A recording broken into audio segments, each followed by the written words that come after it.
پل سوخته د دنیا پای د وکلن تدریج مرګ کیسه دا ناول شپږمه برخه.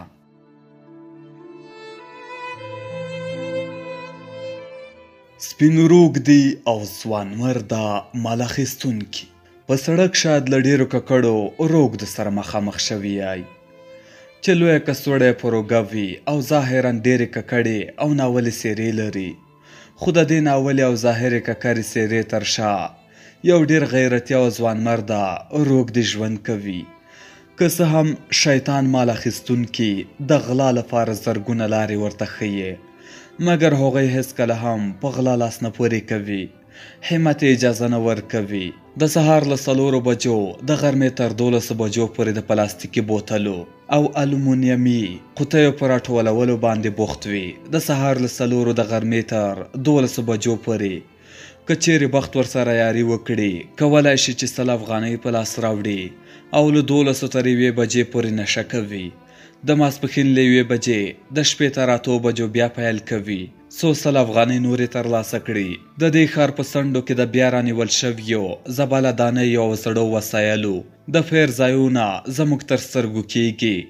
ځوان مرده مال اخیستونکي هغه دي چې روږدي له غلا څخه پښیمانه کوي او د حلالو پیسو د ترلاسه کولو لپاره یې هڅوي. یو ورځ په کوړستنګي کې د دې کباړ شوي وسایلو دکان ته لاړم او له سپین ږیري کاکا څخه چې د بیا رانیول شویو د پیرېدلو د یوې برخې مسؤل و مننه مې ترې وکړه او ورته ومې ویل په دې کار سره د یو شمېر له غلا څخه پښیمانه کړي او د ښار په پاکوالي کې د هم برخه اخیستې ده. د ځان او همدې ځوانانو لپاره د هم حلاله روزي برابره کړې. په داسې حال کې چې زما په دغو خبرو سره یې په سترګو کې د خوشحالۍ اوښکې راغلې. ویې ویل تر اوسه پورې 3 روږدو زما په مشوره نشهیي توکي پریښي دي او اوس ډېر ښه روغ شوي دي چې تل ماته دعا کوي. دارالامان، میرویس میدان او پل باغ عمومي کې چې کله په دې ډول استعمال د یو ککړ سړي په نیولې او ستومانه خوله دا ډول خبرې اورې، سمدستي څرګندېږي چې دغه سړی د ځوان مرد روږدو له جملې څخه دی چې سهار 4 بجې د پله لاندې راوځي او د غرمې تر 12 بجو پورې 80 افغانۍ په لاس راوړي او وروسته د غرمې لپاره 2 بولاني اخلي او 50 افغانۍ هم د نشهیي توکو د 1 ګرام 10مه برخه اخلي. له 12 تر 1 بجې پورې یوازې هماغه څه کوي او وروسته نیم وږی او نیم خمار بیا په خپل نیولي ستومان او دردمن غږ د مسافر برۍ موټرو په تمځایونو کې د پل باغ عمومي، دارالامان، میرویس میدان په شاوخوا کې او همداسې نورې چغې وهي. کامیډي یعنی تمثیلي موندونکي غله. په دغه برخه کې تر پل سوخته لاندې یو شمېر نور روږدي غله هم شته چې د خپلو غلا شوي څیزونو په راوړلو سره ټول غمجن پل سوخته چې له سر او مخ یې خاورې بادېږي خوښ او خندان ساتي. یوه شپه شاوخوا 12 بجې وې چې په یوه ډله کې ناست وو 2 تنه له یوه تابوت سره چې د جسد مخې د ښیښې له شا ښکارېده دننه شول. ټول حیران شوله چې دا کوم بختور او روږدی دی چې نږدې 20 کلونو په لړ کې تر پل سوخته لاندې دا لومړی روږدی دی چې تابوت یې په برخه کېږي. زما په شمول یو شمېر له خپله ځایه پاڅېدو او د ژوند غم مو غلطاوه. ومو ویل څومره وخت و چې نه مو خندلي، په داسې حال کې چې یو شمېر روږدو د دې پوښتنې په ځواب کې چې څوک وفات شوي دي د دعا په پر لاسونه پورته کړي ول. د تابوت څښتن په سړه سینه زموږ خواته وکتل. ویې ویل راشئ یو زدني تابوت واخلئ کې په مستقیم ډول جنت ته بونه تلئ، پیسې مو نه اخلم. داسې تابوت چې د ټرمپ د خوب تخت په څېر کړکۍ لري، هواداره زدني راشه او بې خبره چې یو دانه پاتې دی. وروسته له یوې وقفې غږ پورته شو دا دی ښیښهیي سرپوښ والا تابوت پر سر یې دا ونه ده. ټول په خندا شول. تابوت یې پورته کړ او د زاړه پله پر روان شول. چغې یې وهلې او ځوانه راشه داسې تابوت دار کړم چې د زنکدن په وخت کې په لومړی درد سره هر څه ختم شي. وروسته یو ساقي یعنی شراب ویشونکي تابوت د 1 ګرام هیروینو په بدل کې د ویده کېدو لپاره واخیست. بل روږدي چې سرښوونکی به یې ورته ویل یوه شپه د یو پلورونکي تر څنګ چې 100 قدمه یې واټن درلود کېناست. د یوې غوړې مقدمې تر ویلو وروسته یې ورته وویل وروره شیشه هېڅ لار کشف کړې ده، رښتیا ده؟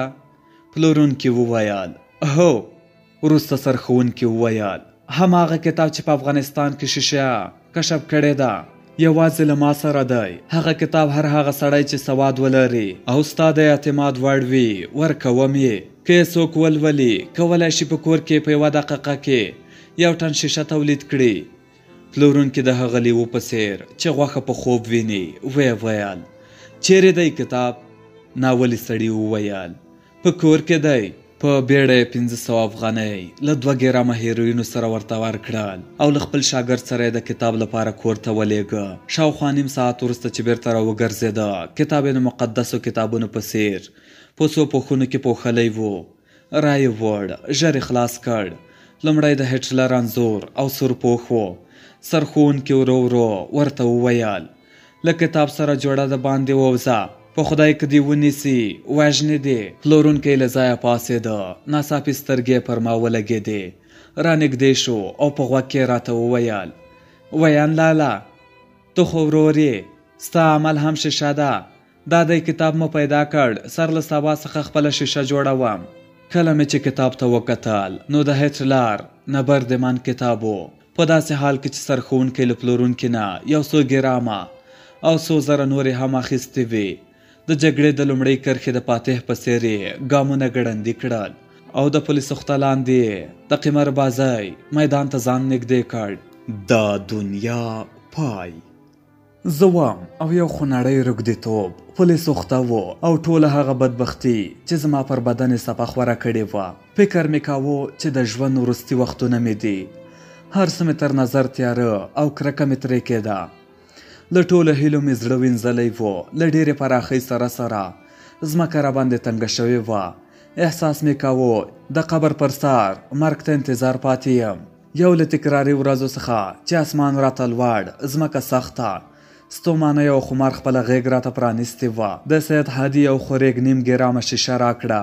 ویل سید هادي وویل چې دا شیشه واخله او موټر دی چې د پولیسو خته سره د کیبل کوم یې او تر هغه ځایه چې ته وایې بیا یې همدارنګه وایې چې زه نور څه نشم کولی. زما موټر یې په یو بل موټر پسې بسته کړ او له پولیسو خته څخه تر هوایي پله چې د افغانستان ملي بیرغونه ورباندې رپېدل راوسته. په همدې بیګا مې 1 ګرامه ټوله شیشه وڅښوله او وروسته ویده شوم. دومره سخت ویده شوی وم چې 2 ورځې راباندې تېرې شوې وې. کله چې راویښ شوم لوږې خمار او رنځ بیا راګیر کړی وم. له سترګو څخه مې اوبه څڅېدې او د دې دردېدو توان مې له لاسه ورکړی و. له موټر څخه هم چېرته نشوای تللی. بې حاله او ضعیف د موټر له څنګ سره پروت وم. په همدې بې حالۍ کې مې حالت صفر شو. حس مې کاوه چې نور مې ژوند پای مومي او وخت یې را رسېدلی دی چې له دې شوم ژوند څخه نور خلاص شم او مړ شم. په داسې حال کې چې مرګ ته تسلیم شوی وم. په همدې حال مې د موټر ښیښه وټکېده. سترګې مې چې پرانیستې ګورم چې یوه ښکلې هزاره نجلۍ ولاړه ده. په لاس کې 2 پاکټه ایراني کیک و. هغې راته وویل دا واخله ویې خوره. زه هره ورځ دندې ته ځم. تا هم پیژنم خبریال وې. لومړی او دویمه ورځ مې فکر کاوه چې مړ شوی یې مګر د شپې مې په کور کې احساس وکړ چې نه شاید ژوندی به وې. په همدې خاطر مې دا درته راوړل دا وخوره چې په وجود کې د یو څه انرژي را پیدا شي او په خود راشي. په دقیق ډول مې د هغې سترګو ته وکتل چې د ښکلو او کوچنیو سترګو زړه کې مې نستوه ولیده چې په دې ځلانده ورځو کې به په خپرونو کې ښکاره کېده. مغرور سرلوړی چاغ او ښکلی و. نه پوهېږم چې څه حس مې درلود. کله مې چې کیک او شیدې د هغې له لاس څخه واخیستل ژړا ونیولم. زړه مې ډک شو او په لوړ غږ مې چیغه وکړه. هغې هم سخت وژړل. وروسته یې په خپل ژړغوني غږ وویل مه ژاړه تا چې وینم خپل ورور مې را په یاد شي چې 2 کاله وړاندې په همدې پولیسو خته کې مړ شو. اوس اکثره وخت داسې فکر کوم چې هغه د ډېرې لوږې له امله مړ شوی و. دا خبره یې وکړه او لاړه. زه چې څو ژوندی یم له دې مېرمنې خوښ یم او ځان یې د احسان پوروړی بولم. په رښتیا هم ځوانمرده جلۍ وه. وخت مې نه درلود چې د انساني سلوک او ښه والي په اړه یې فکر وکړم. سترګې غوږونه او زړه مې یوازې د خوراکي توکو خواته و. په چټکۍ سره مې کیک او شیدې وخوړل. لږ انرژي مې په بدن کې پیدا شوه. تر یوه حده موړ شوم. لوږه مې کمه شوه او د آرام احساس مې وکړ.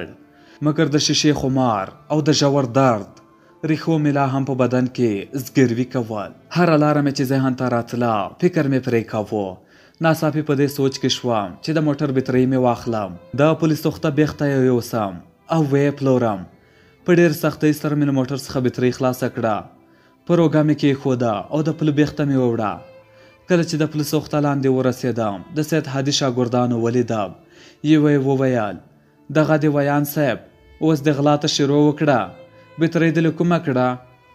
خبرې یې داسې تاثیر را باندې وکړ چې ګواکې زړه مې په توره پرده وپوښل شو او له دې سره مې په ډېره غوسه چیغه کړه ای بې انصافه زه غل نه یم، د خپل موټر بطرۍ مې د خرڅلاو لپاره راوړې ده. وروسته یو هلک د 1 ګرام شیشې په بدل کې بطرۍ له ما واخیسته. بیرته راغلم خپل موټر ته، د 1 ګرام شیشه هم خلاصه شوه. حالت مې بخ په خرابېدو و. 4-5 میاشتې کېدې چې کور ته نه وم تللی. خپله میرمن، مور، پلار او خور مې نه ولیدلي.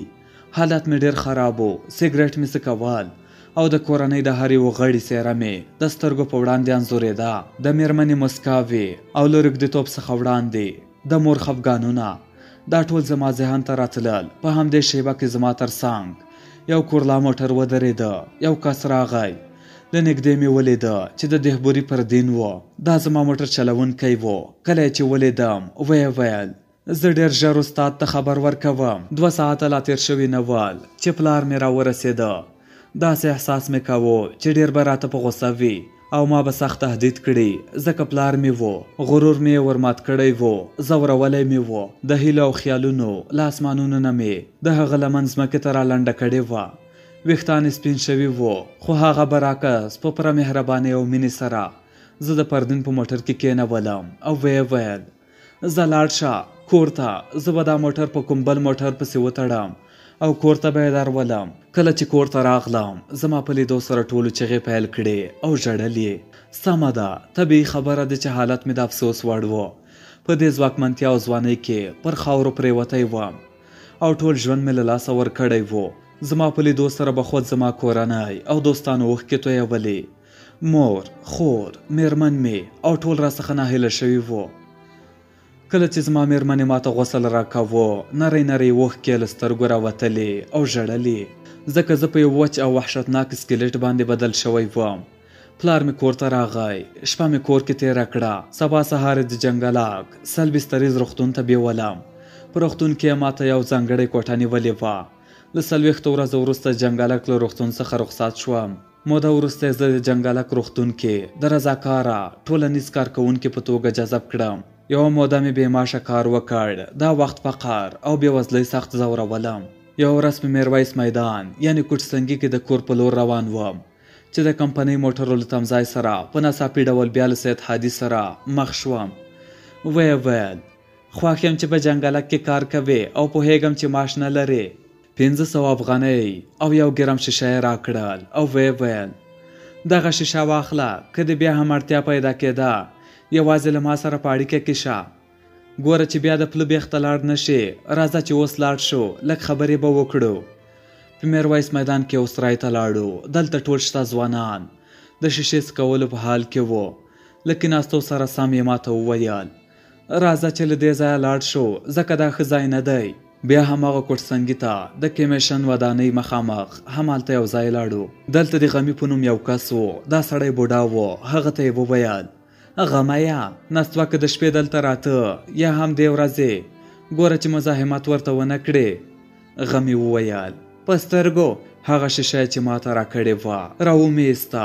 له بده مرغه چې بیا بدبختۍ راګیر کړم. له دې وروسته بیا ژر خپل کور ته داخل نه شوم. تل مې یو احساس پر وړاندې درېده او راته ویل به یې چې کور ته مزه همدلته اوسه، کار دې کېږي. له غمي څخه مې بېرته پولیس تخته ته لار ومونده، خو دا ځل د شمس الله په نوم له یو بل کس سره چې ډېر قوي و او ټول د شمک په نوم له هغه سره اشنا شوي وو. زه بیا تر پولیس تخته لاندې ښخ شوم او سید هادي بیا خپله پښه د باندې راویسته. بله لاره نه وه پاتې. یوه ورځ د شمک خواته ورغلم. ورته ومې ویل مشره سخت خمار یم، زه هماغه خبریال یم، نستوه ندارې، هیله کوم 1 ګرام شیشه خو ماته راکړه. ویې ویل نه لرم. دا نشي توکو پر وړاندې نه مبارزې د حوزو مسلینو کله کله مواد راکول. کله چې سید هادي ولیده چې په بشپړ ډول له پښو لوېږم، په بشپړ ډول راڅخه بېګانه شو. هغه ورځ به مې هېڅکله هم له یاده ونه وځي چې لس ځلې مې سلام ورکړ، خو ځواب یې رانه کړ. په ورته وخت کې یوه شپه د کابل امنیه قمندانۍ د نشه یي توکو پر وړاندې د مبارزې ځواکونه پولیس نقطه ته راغلي وو. د میانې احمدي په نوم د کابل د نشه یي توکو پر وړاندې د مبارزې له مدیر سره اشنا شوم. ومې غوښتل چې د خپل ژوند یو شمېر حقیقتونه ورته بیان کړم، خو هغه زما خبرې وانه ورېدې. په ناڅاپي توګه یو دوه همکاران راغلل او زه یې په څپېړو ووهلم. ډېره زیاته عقده مې واخیسته، په یوه څنډه کې کېناستم او ومې ژړل. شپه مې په یوه خیمه کې تېره کړه چې سهار مهال د نشه یي توکو پر وړاندې د مبارزې مامورینو او سرتېرو په ښکنځلو راویښ شوم. د فینکس روغتون د روږدو راټولولو ټیم د روږدو د ټولولو لپاره راغلی و. زما په ګډون شاوخوا 200 تنه روږدې راټول او فینکس ته روان کړل. کله چې د فینکس انګړ ته ورسېدو، روږدو غوښتل چې پاتې مواد هم مصرف کړي، خو یو ټولنیز کارکوونکي په غوسه د دوی د کار مخنیوی وکړ. خو ما خپل غږ اوچت کړ، ورته ومې ویل ته حق نه لرې چې له روږدو سره په دې ډول چلند وکړې. کارکوونکی رانږدې شو، څه ما ووهي. یو په ناڅاپي توګه ګڼ شمېر روږدو په یوه غږ سره چغې کړلې چې ما وهه. د روغتون له مسؤلینو څخه یو کس راغی او له ما یې وپوښتل څه غواړې؟ ورته ومې ویل ما آزاد کړئ. لومړی ډېر ټینګار وکړ څو لاړ نه شم، خو وروسته پوه شول چې د تګ لپاره زما پرېکړه جدي ده. په همدې خاطر یې زه آزاد کړم. هېڅ مې له یاده نه وځي چې د ټولنیزو کارکوونکو له ډلې د ښاغلي کمال ناصر په نوم 50 افغانۍ راکړې څو خپل ځای ته ځان ورسوم. تر دې همزنګ پورې د یوه شراب پلورنځي له څنګ سره تېرېدم. پلورونکي ته مې وویل ما سقوط کړی دی، لږ شراب راکړئ. ویې ویل کوم ډول شراب؟ ځواب مې ورکړ وطني شراب چې په پلاستیکي کڅوړه کې ساتل کېږي. شراب یې راکړل. ورته ومې ویل صبر، دا پلاستیک بوی کړم. همدا وخت مې ژر د خلطې خوله سرۍ کړه، په سر مې واړوله او په یو دمه مې ټوله خالي کړه. پلورونکي راته وویل پیسې راکړه. ځواب مې ورکړ نه یې لرم. شاید وږی به وم او یا به هم شرابو نشه کړی وم. په همدې حالت کې مې د منتو پلورونکي په کراچۍ چې د شراب پلورنځي مخې ته ولاړه وه سترګې ولګېدې. د کراچۍ خواته مې ورمنډه کړه. 20 افغانۍ مې په لاس کې وې. دا مې منتو پلورونکي ته ورکړې. کله چې لوټ ته وکتل، راته یې وویل په 20 افغانۍ نشي کولی چې منتو وخورې، دا لږې دي. په همدې وخت کې یو ځوان راغی. منتو پلورونکي ته یې وویل منتو ورکه. کله چې منتو پلورونکي منتو راکړل، منتو مې په ډېره بیړه وخوړل ځکه ډېر وږی وم. د منتو له خوړو وروسته ځوان راته وویل زه غواړم له تا سره یوه لنډه مرکه وکړم. ځواب مې ورکړ نه. هغه وویل تا چې ټول عمر له خلکو پوښتنې وکړې، اوس پرېږده چې خلک له تا هم څو پوښتنې وکړي. ومې ویل پوښتنه وکړه. په همدې بد حالت کې چې ما درلود، هغه له ما څخه پوښتنې پیل کړې. ما د ټولو پوښتنو ځوابونه ورکړل او وروسته یې مرکه پر فیسبوک خپره کړه. د مرکې په پای کې 1500 افغانۍ راکړې. هغه مې واخیستې او سیخ پولیس نقطه ته لاړم. په هماغه شپه مې 200 افغانۍ مصرف کړې. 300 افغانۍ را سره پاتې وې. سبا میرویس میدان ته د کاکا نبي حمام ته لاړم. د کاکا نبي له حمام وروسته چې نوموړی یو مهربانه مشر سړی و، له ما سره یې ډېرې ښې اړیکې هم درلودې. په دهلیز کې اوږد وغځېدم او ویده شوم. 3 ساعته وروسته کاکا نبي له خوب نه پاڅولم او ویې ویل نستوه جانه، ته زموږ بااستعداده او پوه خبریال وې، اوس په تا باندې څه شوي دي؟ ولې هڅه نه کوې چې کور ته لاړ شې؟ کاکا نبي ته مې ځواب نه درلوده. په ژړا شوم. کاکا نبي هم له ما سره په ژړا شو. زما په اړه د خلکو لیدلوری بشپړ بدلون کړی و. هغه مشهور نستوه چې خپرونې یې ډېرې په زړه پورې او هیښوونکې وې او هره ورځ به یې په یوه نوې او توده موضوع باندې د خلکو په ژبه و. خو نن په یو داسې روږدې باندې بدل شوی دی چې حتی د خپل ځان لپاره ډوډۍ هم نشي برابرولی. د دغه عجیبو فکرونو او د وجدان سختو شکنجو له امله د پولیس نقطه په لور روان شوم. کله چې پولیس نقطه ته نږدې شوم، د پولیس نقطه سره د پولیسو رینجرې ولاړې وې. د نشه یي توکو پر وړاندې د مبارزې پولیس یو کارکوونکي چې زه ولیدم ویې ویل نستوه جانا ښه شوه چې پیدا مو کړې، راشه په موټر کې کېنه، یو څوک درته انتظار دی. ګورم چې پلار مې په موټر کې راپسې راغلی و. په شرم او ټیټ سر کور ته راغلم. د مېرمنې موبایل مې واخیست او فیسبوک مې خلاص کړ. ګورم چې ډېرو خلکو زما په اړه لیکلي دي، ځکه چې زما ویډیوګانې یې لیدلې وې. د خلکو په منځ کې د اشرف حق دوست په نوم یو ځوان و.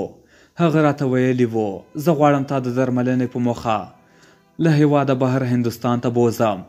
له هغه سره مې اړیکه ټینګه کړه، خبره یې ومنله. د ښاغلي حق دوست د دې کار او مرستې له امله د زړه له کومې مننه کوم. خو کله چې هند ته لاړم له ډېرو بدو شرایطو سره مخ شوم. د کستوري باغ په سیمه کې یې ماته کوټه نیولې وه. د شپې په کوټه کې یوازې پاتې شوم. سهار شاوخوا 9 بجې وې چې 4 کسان زما کوټې ته راغلل، چې په دوی کې یو ځوان ډېر غښتلی او تکړه و. دې ځوان زه په ډېر قوت سره له خپل ځای څخه پورته کړم. پوښتنه مې ترې وکړه چې تاسو څوک یاست؟ چا ځواب نه راکاوه، یوازې یې ویل چې CFD. ما چیغه وکړه حق دوست، پلاره، حق دوست، پلاره. اما هغوی زما پر مخ توره کڅوړه راکش کړه او په موټر کې زه له ځان سره یوړم. څه کم یو ساعت د ډهلي له مرکز څخه لرې په یوه سیمه کې موټر تم شو. زما له سر څخه یې توره کڅوړه لرې کړه. ګورم چې دلته یوه حویلۍ ده، بیخي ډېر سپي دلته موجود دي او د کوټو کړکۍ د زندان کړکیو ته ورته اوسپنو په وسیله بندې شوې دي. زما لپاره ډېره سخته تمامېده. کله مې چې څېړنه وکړه متوجه شوم په کوم ځای کې چې زه بستري وم دا د ایډز ناروغانو د ساتنې کمپ دی. د دې کمپ داخل 99 سلنه زندان ته ورته والی درلود. وروسته له هغه چې دوی په وهلو او ډبولو دلته راوړم، نور مې تر 3 میاشتو پورې د چا نوم هم وانخیست او دروازه هم چا راخلاصه نه کړه. یوازې دال او سپین پاستې مې خوراک و. دې خوړو زه سخت په قبضیت اخته کړم. دلته د ازادۍ هېڅ څرک نه تر سترګو کېده.